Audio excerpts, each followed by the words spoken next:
other members sat through more than a 2.5-hour classified briefing with the administration, and after all that time, we got no real answers. They don't know where they're headed.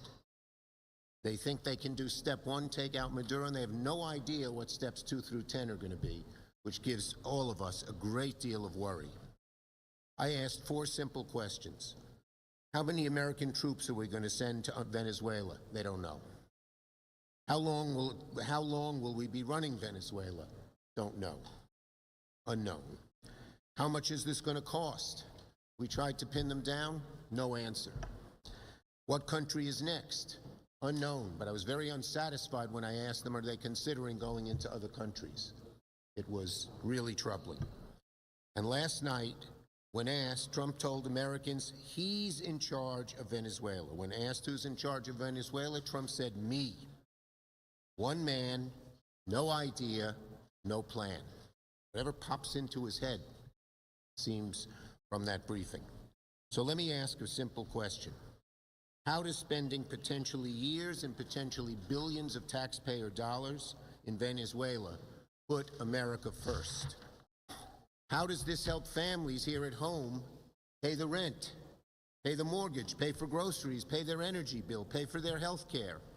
Because right now, millions of Americans are losing coverage, millions more are paying thousands, even tens of thousands more for health insurance. And what are Trump and Republicans doing? Nothing. He's all focused on Venezuela and Latin America. America first means lowering health care costs here at home, instead of using taxpayer dollars to build up the oil fields in Venezuela. It means helping American farmers, not bailing out Argentinian farmers.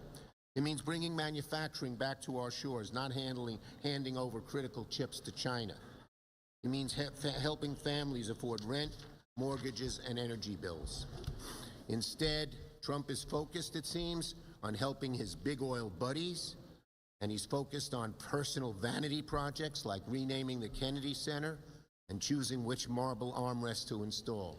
Instead of figuring out and helping us reduce health care costs, he's figuring out which marble armrest to install. The result? Life's getting a lot harder for American families. Republicans aren't just ignoring it, they're making it a lot worse. Senator Warner. Well, thank you, Chuck. Let me also say one of the things that came out of the briefing yesterday was how extraordinary our military has been to execute this mission under fire without the loss of a single American life. It's really extraordinary. And as the chairman of the Joint Chiefs made clear, every component of the military was used. Because what this was a military action.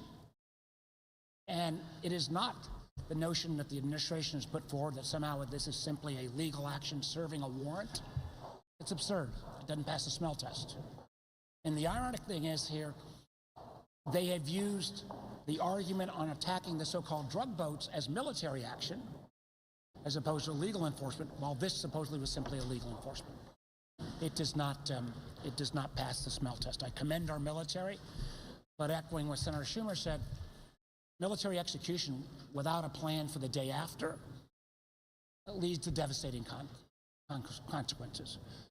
Secondarily, the president on Saturday said he's not only going to run Venezuela, but this is not going to cost the American taxpayer a dime.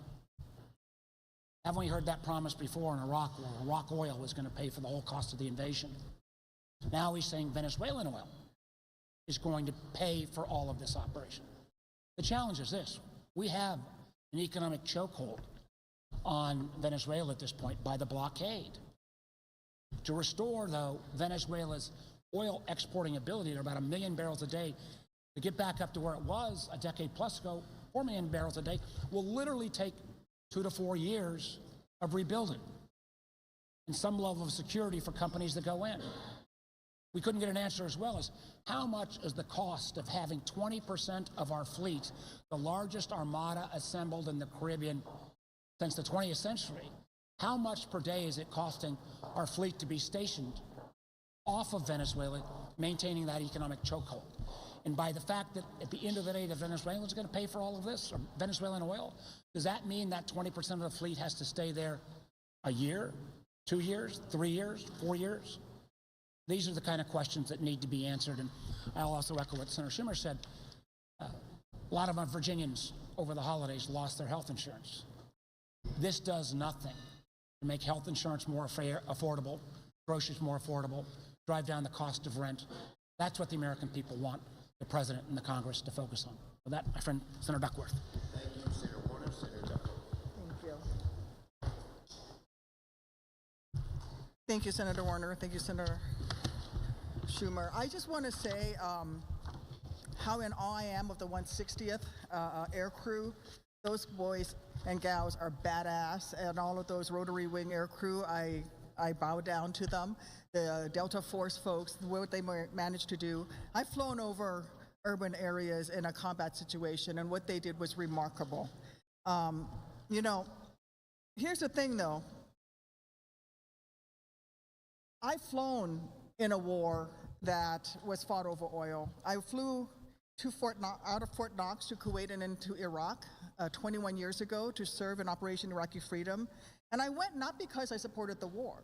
Saddam Hussein was a bad guy, he was a dictator, and he deserved to be removed from power. However, the problem we have is that it is not the American people's responsibility to go around the world removing dictators from power and then running foreign countries when we have problems here at home. Maduro, brutal dictator. I would never dispute that. But the problem we have is the fact that yet again, we have now entered into a war where there is no known off-ramp. If Donald Trump wants to run a country, he should think about running the United States of America.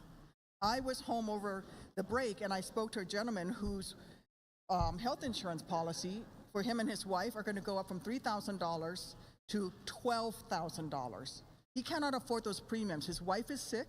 He's giving up his health insurance in order to be able to afford hers because they're on one income because she cannot work. Look, I don't know, maybe Trump dodged the draft so many times that he isn't capable of understanding the lessons that the rest of us have learned from past conflicts that are based on lies. We fought a war in Iraq for oil. We sent troops there, myself included, looking for weapons of mass destruction that did not exist. It was a war that was built on bluster and bravado from ignorance and arrogance of those in leadership, and yet here we are again in Venezuela. The reality is Trump's actions this past weekend and his reckless escalation in the days since seems all too familiar to those of us who have served in uniform.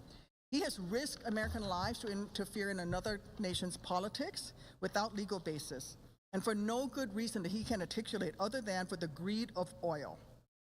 Trump campaigned on bringing costs down. He promised he'd get our nation out of wars, not into them. He campaigned on